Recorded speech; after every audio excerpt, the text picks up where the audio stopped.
السلام عليكم ورحمة الله وبركاته. اللهم صل وسلم وبارك على سيدنا محمد وعلى آله وصحبه أجمعين.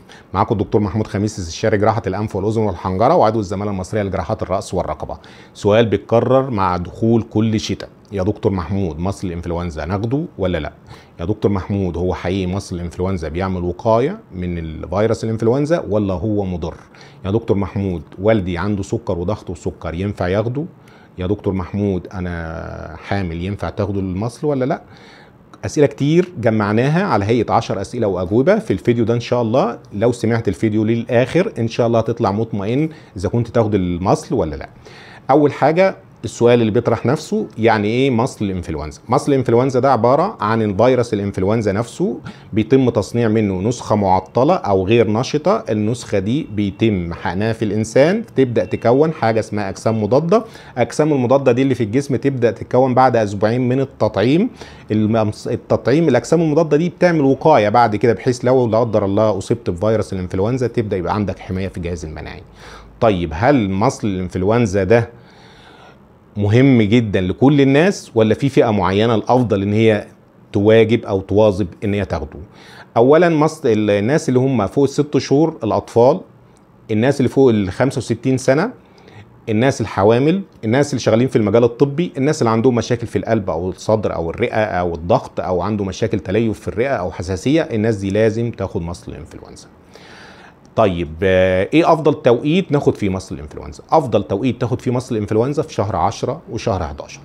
ليه شهر 10 و11؟ قبل ذروه الفيروسات، قبل ما تخش على موسم الفيروسات بتاع الشتاء. طبعا ادوار البرد والانفلونزا بتنتشر جدا، فلازم ناخد التطعيم بدري، لان احنا بناخد اسبوعين او 3 اسابيع لما بتتكون الاجسام المضاده.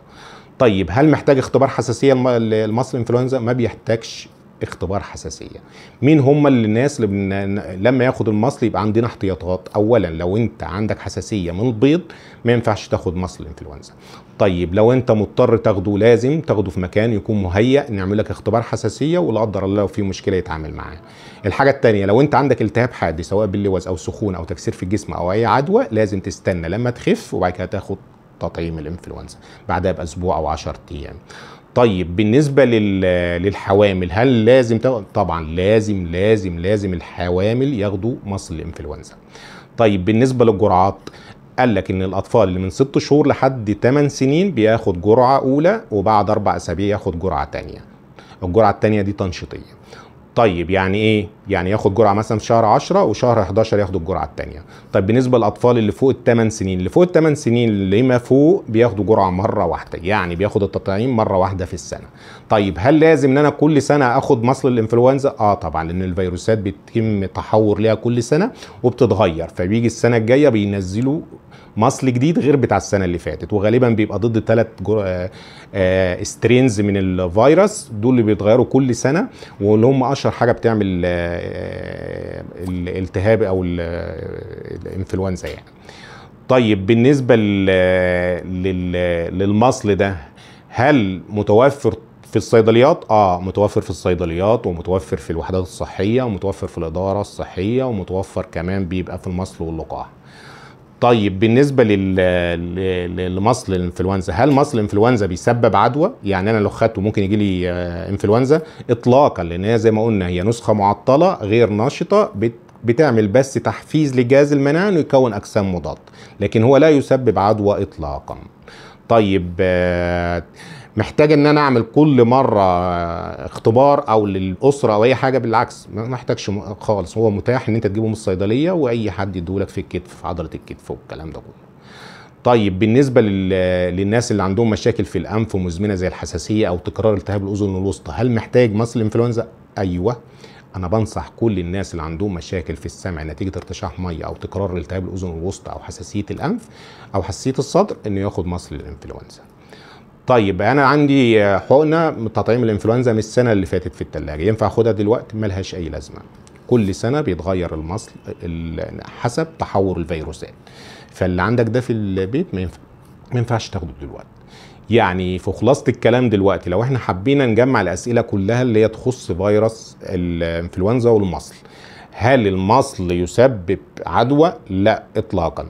هل مصل الانفلونزا ده محتاج اختبار حساسيه؟ اطلاقا، بيتاخد من غير اختبار حساسيه الا لو عندك حساسيه من البيض، وبالتالي ساعتها بتحتاج تعمل اختبار في مكان مجهز.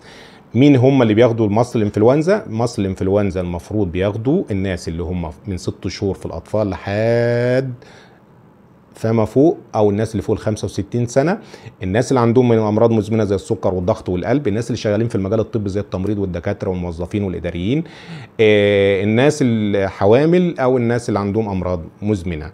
طيب بالنسبه للجرعات، جرعات بنديها كالاتي: لو طفل من 6 شهور لحد 8 سنين بياخد جرعه اولى، وبعد جرعه تانية بعدها بشهر. طيب بالنسبه للناس اللي فوق ال8 سنين بياخد جرعه واحده في السنه.